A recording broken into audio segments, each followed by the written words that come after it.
and welcome to Masterclass Cook Along. Now today I wanted to create some beautiful barbecue inspired recipes but vegetarian. So these recipes are perfect to add to your barbecue. You know, if you have vegetarian friends that are coming over or family, these recipes are fantastic to add to it. Even if you're a meat eater or not, it doesn't matter, they are delicious. So, first thing we're going to make is a lovely char-grilled aubergine steak with harissa and yogurt. Amazing flavours, fresh, vibrant, delicious. Then we're going to do some courgettes that are char-grilled on the barbecue with a sourdough, parmesan and garlic crumb. So you get that nice sort of crusty crumb that's like rich and delicious and crispy with the lovely courgettes. And then we're going to make the most amazing halloumi salad with peach, chilli and mint and a little bit of honey to kind of counterbalance the saltiness of the cheese. This recipe is incredible. So let's get started. Now, aubergines. For vegetarian cookery, these are brilliant. You just need to know how to treat them. So what we're going to do is we're going to turn them into like a steak. So anyone who is either eating a vegetarian diet feels like having a proper barbecue as well, you know? So take your aubergine and then we're going to cut. Can you see that, Emily? Yeah, just watch your coffee cup. I can definitely watch my coffee. I'll deal with that for you. Right.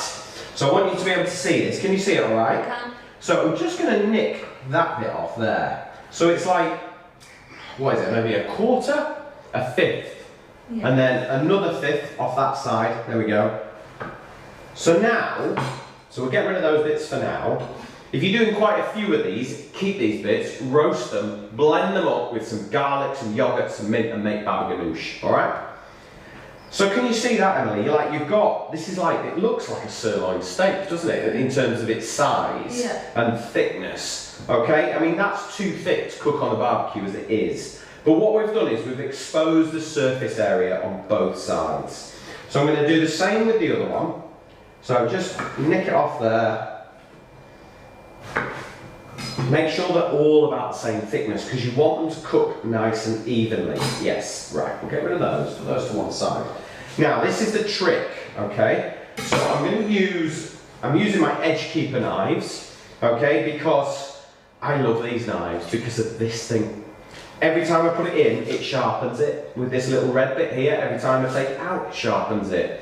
I've got all three out here. I've got the Santanco knife and the paring knife here. So I'm all ready to go. These are the only knives you need. You don't need loads of other knives. Okay? So what I'm going to do is I'm going to cut about, well, let's have a look at that. I would say that's about just over ½ centimetre in. Can you see that all right, Emily? In little diamond shape, okay? So we're just going to cut in, and let me show you that. Look, can you see there, Emily? Can you cut into that? Yeah. Then we're going to turn it the other way, and we're going to do the same again. And I want to cut a nice crisscross. Because now what this is doing is opening up the texture. So I can get right the flavour right in there. I can get the heat in, and I can get the moisture out, which is really important. So I'm going to do the same on the other side. There we go. Now, if you have any questions at all while I'm working away on this, please do post them in the feed and I will answer them. And if I can't, the guys at Masterclass will. All the recipes today are going to be posted on our new website, cookserveandenjoy.com. That's where all our recipes, all the videos will be eventually. We're going to post them on there as well. And you can buy any of the gear that I use in my kitchen, you can get there. Okay? So, all scored open like that. See, I've even converted you to aubergine, haven't I? I have. Yeah? I have. So, there's loads of flavour now. I've got some harissa paste. Just cut into that, Emily, so you can see the one I've got. It's a really nice one, this one. It's got really good flavour. It's got rose in it, it's got preserved lemon, it's got chilli. It's a good one. It's not expensive. You can get it online or you can get it in your supermarket, it doesn't matter. You can get it in the delis. So, just going to sit ½ teaspoon on there. And I'm going to use the back of the spoon just to spread it. That's the first layer that I want to penetrate into the aubergine, okay? And then I'm going to grab a tray. What we're going to do is we're going to get everything ready for the grill. And then we're going to go and light the grill, just as you would at home. Okay? So let's turn that over. So Harissa side down. And then we'll do the same on the other side. Okay? If your harissa paste is quite thick, just mix it with a bit of olive oil and it'll loosen it out, and it means it will soak into the centre of the aubergine. Okay? Right, good. Right, we'll give these a little season. It's important to get a good seasoning on them. So I've got pot sea salt here, which I like to have next to me. You could just use table salt as well, it doesn't matter. And then some cracked pepper on those, turn those over and do the same again. So a little bit of salt, this will start to draw the moisture out while you're preparing other things, getting things ready, you know, that sort of thing. If you can't get your hands on harissa, yeah, what could be your own? You can make your own harissa if you want. Bit of cumin, bit of ground cumin, bit of garlic, bit of chilli, bit of lemon zest. If you've got some dried rose petals, put those in for authenticity. But basically, what you really want is that Moroccan style flavour. Cumin, garlic, chilli, lemon, olive oil. You'd be fine with that. It'd be just as nice. But it's really good, Harissa. See if you can find it. Right, so they're going to sit there now, ready. What we're going to now turn our attention to is the courgettes. We're going to make the crumb, and then we're going to prepare the courgettes. Now, I've got some sourdough here. My favourite kind of bread, this. I love sourdough. We've always got it kicking around here somewhere. And now, normally, as towards the end of the loaf, it gets a little bit dry. I don't mind it, but the rest of the family are not so keen. It gets a bit too tough. But all I'm going to do is cut some really thin slices. And we're going to use this to make a lovely garlicky parmesan crumb to go on the top of the courgettes. And to be honest, any grilled vegetables, this is really nice. And in fact, if you make more, it's really good on pasta as well. You get that nice sort of extra texture. So what I'm going to do is I'm going to slice the bread up. I've purposely not put this in the food processor because I kind of want little chunks. I don't want it to be like bought breadcrumbs. We want like little crispy bits, little cheesy bits, little garlicky bits. We want to make it interesting. Okay, and then again, cook's knife is really good for this kind of a job. Alright? So for me, I'm happy with that. I've got bigger bits, little bits. Lovely. Right. I've got a garlic clove, okay? So I'm just going to smash it with the back of a knife and then run my knife through it once. Doesn't need to be tiny. You could use paste if you wanted to. Right. Pan on. And we're going to do a reasonable amount of olive oil because we want to get the bread nice and crispy, okay? You can always put it on a bit of kitchen towel afterwards. So, in with our garlic. See that all right, Emily? Good. Liking the idea of this dish? Absolutely. Right, get that garlic. Oh, love garlic.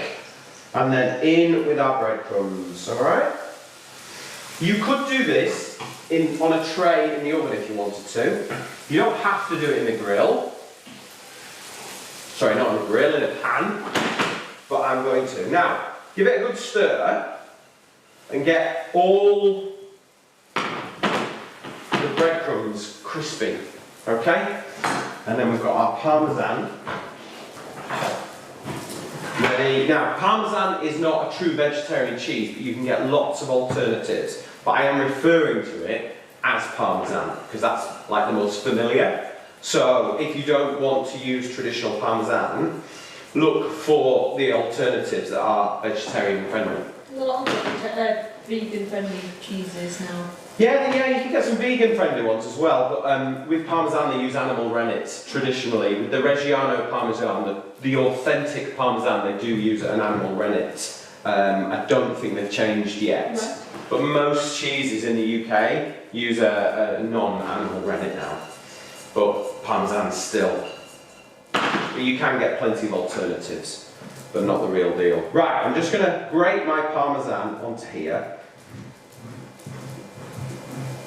Now, if you've only got a scraggy little bit of parmesan in the fridge, use that much. But if you've got enough, use about 70 grams. I always end up with a scraggy bit in the fridge, don't you? Yeah.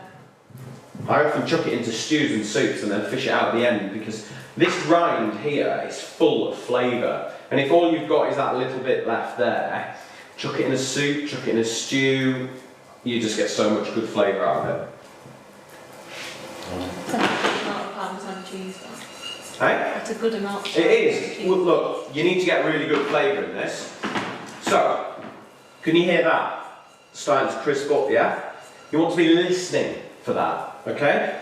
It's quite important. People underestimate the sound of cooking as much as the sight and smell and things like that. You can hear when things are crispy, and I can hear that just starting to crackle up. Now, I'm going to add a little bit of black pepper, not too much, and I'm not going to add any salt because I've got the umami from the parmesan, okay? So, in it goes. I think I could just eat that. Do you know what? Cooked fresh spaghetti, straight out, lifted into there. Oh my goodness, that would be so good. Maybe like 10 grams of butter in there as well, just for good measure. Right, let's get a spoon in here now. So the sound has changed of what's going on. And the cheese is going to melt and go nice and crispy. Oh, I can smell it. It smells like cheese on toast. Really good, right. Okay. Now, Emily, out there, just next to the fennel, is some fresh thyme. Will you just grab me some of that, please? That'd be lovely. That's the beauty of having a kitchen garden. And don't get me wrong, I have not like rows and rows of beautiful vegetables. I have loads of herbs right next to the kitchen because it's times like that where you go, oh, do you know what, that'd be lovely. Look at that, I nearly got Emily on camera. Nearly.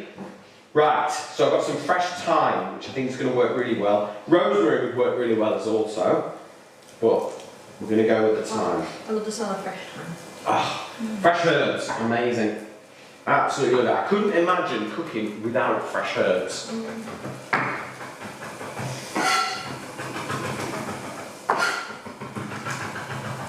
So, nice chop. All of a sudden, the minute you chop them, just the smell of the herbs just makes all the difference. Okay, so that is that. Let's just refer back to the pasta because clearly Emily and I are very excited about the prospect of pasta. You would drop in there, what, maybe 150 grams of dry spaghetti, cooked for 9 minutes in salty boiling water, into that, stir it all around, it'd be amazing.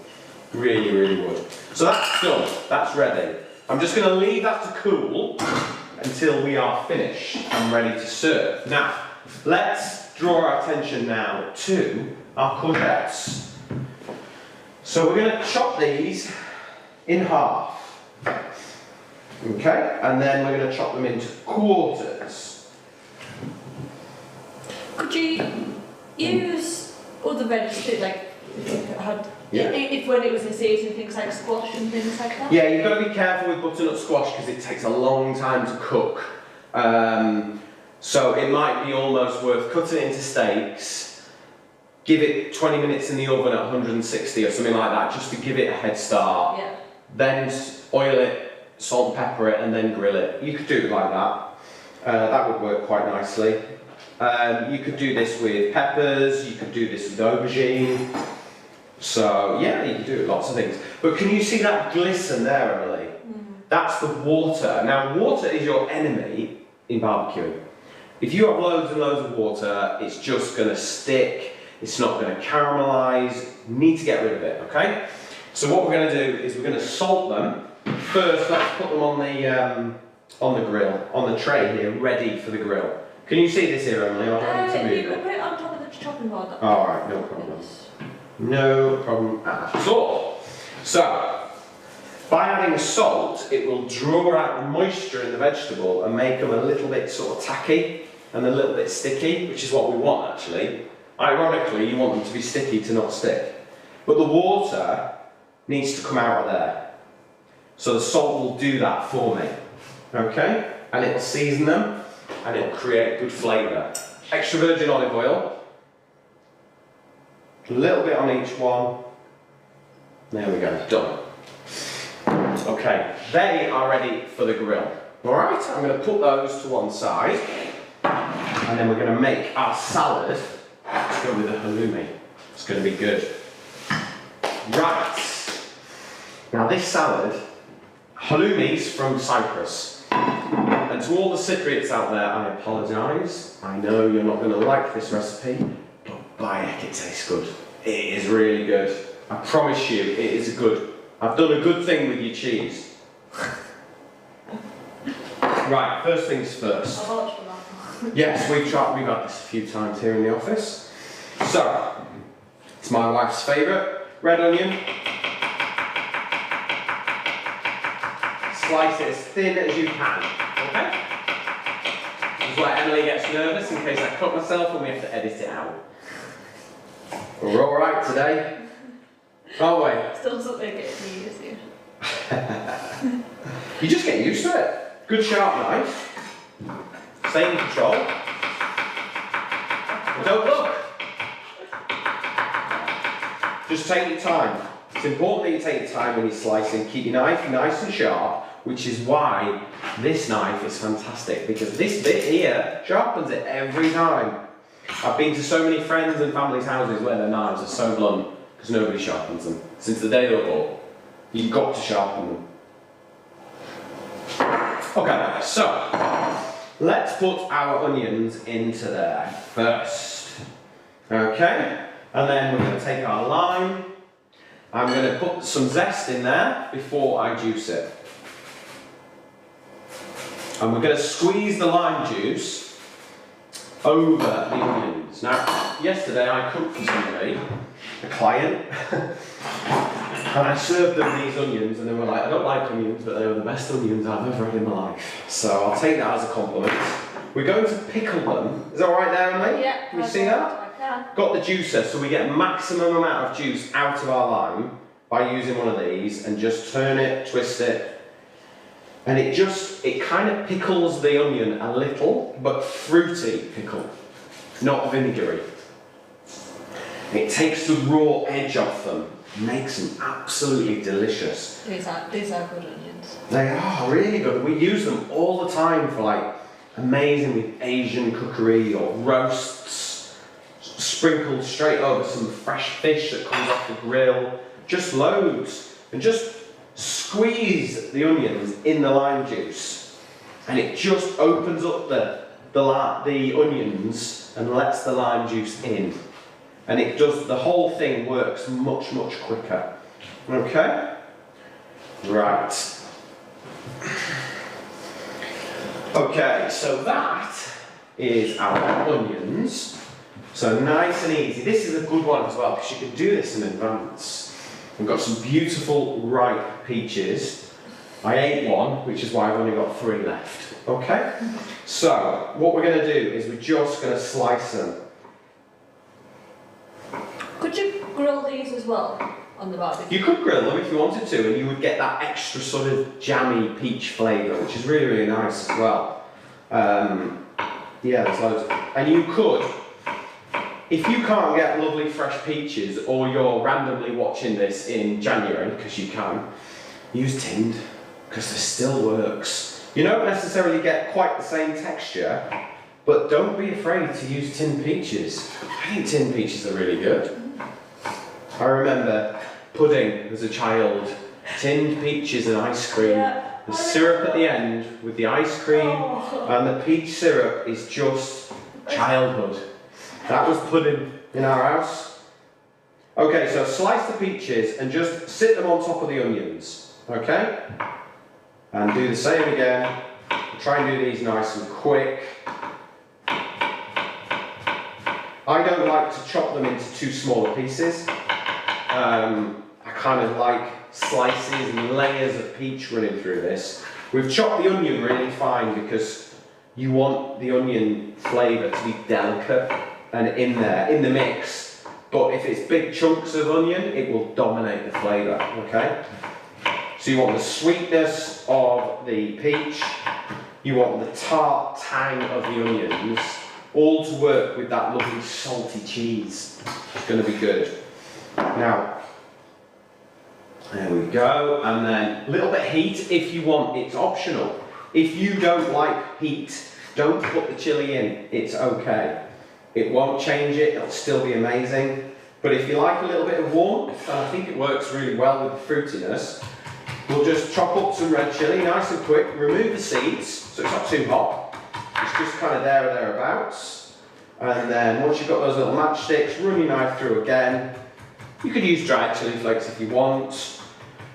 But you know how I feel about chilli powder. What else would this salad work with? Oh, just on its own, it'd be lovely. Works really well with pork. Something kind of sort of rich. Sausages, good in a sausage sandwich this. If you were doing bangers, you know, sausages on your barbecue and that's it, take it to a whole new level. Shred it all up like a slaw or something like that. Cook your sausages in the buns, top it with this. Amazing. Okay. So I was going to send Emily to the garden to get some mint, but I remembered I picked it already. So, fresh mint. Pick it from the garden if you can. And then just sit it on top like that, okay? What we're not going to do, now this is really important, we're not going to mix this salad until we are ready to serve. Because what I don't want is that mint to wilt under the intensity of the pickled red onions, okay? I've put a little bit of olive oil on there just to kind of balance out the lime juice on the onions, so we've now got a dressing on there. We've now got a beautiful, fresh, fruity salad that will go beautifully with that halloumi cheese. So I'm going to take my halloumi and cut it out the packet, get it sliced up and ready. Now this is the last thing you cook on the grill. And I spoke to a friend who called in this morning and he went, I don't like squeaky cheese. And I went, do you know what? You're cooking it and leaving it to cool down. Alright? This cheese, once it's cooked, is lovely and soft. But if you leave it for too long, it goes a little bit tough again and becomes the squeaky cheese that many people know. So, get everything done, everything cooked, and the very last thing to cook is your halloumi cheese, alright? So I'm going to lay it on a plate, ready for the grill. And these little tips are the things that make barbecuing much, much easier. It's all about being prepared, it's all about being in control, and knowing where your hot spots are on your grill. And knowing what needs a decent amount of heat, what just needs searing, things like that. So, let's put a little bit of oil on these. Make sure it gets a little kiss of oil. And that'll stop it from sticking on the grill. But that is now ready for the barbecue. We've got our vegetables ready for the barbecue. And we have got our amazing salad that goes with the halloumi. And I'm going to show you how to make a beautiful yogurt to go with the aubergines later. But for now, let's get on the grilling.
Right, that is our barbecuing done. I've got my halloumi cheese, I'll put that to one side because that just needs plating up. I've got my aubergines and my courgettes. So, just pop those to one side there.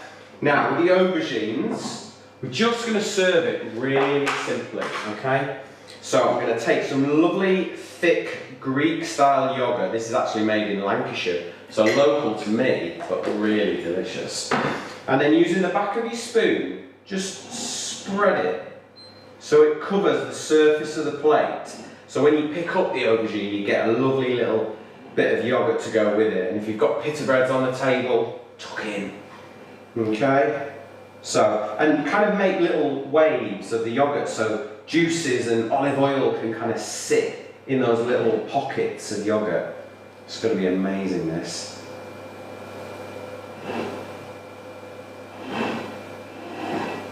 Okay, now I've got some cumin seeds, which I'm just going to sprinkle on there.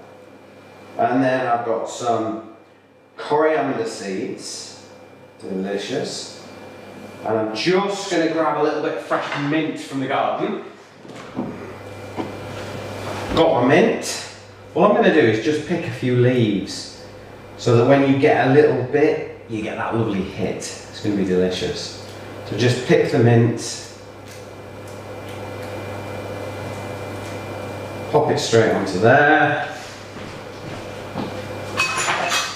and then a little bit of lemon zest to add some fragrance. It's going to work really well with the harissa. That's it. And then take your aubergines and just pop them straight on there like that. Beautiful. And then finish with some lovely extra virgin olive oil around the yogurt because it works just so well. There we go. So that is our first vegetarian barbecued harissa aubergines with yogurt, mint and cumin seeds. Delish. Now, we've got our peach salad. Okay, now we mix the mint in and then just lift it out, spread it onto the plate so that you get a really nice layer, a thick layer of the peach. Now, what I meant to say before as well is if you can't get fresh peaches, yes, use tinned, but also nectarines. If the nectarines are better in the shop, get those, they'll be delicious too. And then on with our halloumi cheese while it's nice and soft and not squeaky. There we go. Beautiful. This will be a crowd pleaser, I guarantee. Got a little bit of olive oil left there. Let's pop that on. Just wash my hands. Smells good. Fancy that, do you? There we go. That is our second dish. So that is char grilled halloumi cheese with peach, red onion, pickled in lime juice with chilli and mint. And then finally, this is the one that Emily wants, is our courgettes. So they've been char grilled. They've got a nice sort of caramelised flavour on the outside. They're not too soft in the middle. You don't want to overcook them, otherwise they become a bit squidgy. And then I am just going to grab... Oh, the best bit. Yes, listen to that. Now they've cooled down, how crunchy do they sound? So let's just spoon those on. There we go. Some lovely, crispy, crunchy sourdough breadcrumbs stuck together with parmesan cheese and a bit of fresh thyme from the garden. It's going to be lovely. Just a little lick of olive oil around the edges just to kind of make it nice and silky. And then what I would do is a little bit of lemon. Courgettes love lemon, but not too much. And then just squeeze it.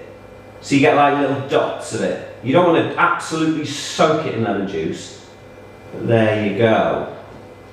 Okay, that is my vegetarian contribution to the British barbecue.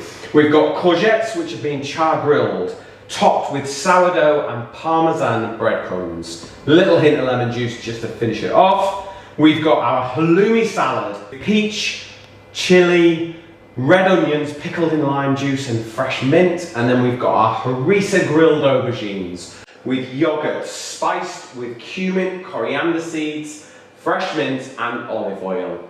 So if you want these recipes, go to our website, Cook, Serve and Enjoy. You'll find them all there. You'll also find all the equipment that we use in our kitchen here. So go and check it out. But thank you very much. I hope you have a great weekend and I'll see you next week.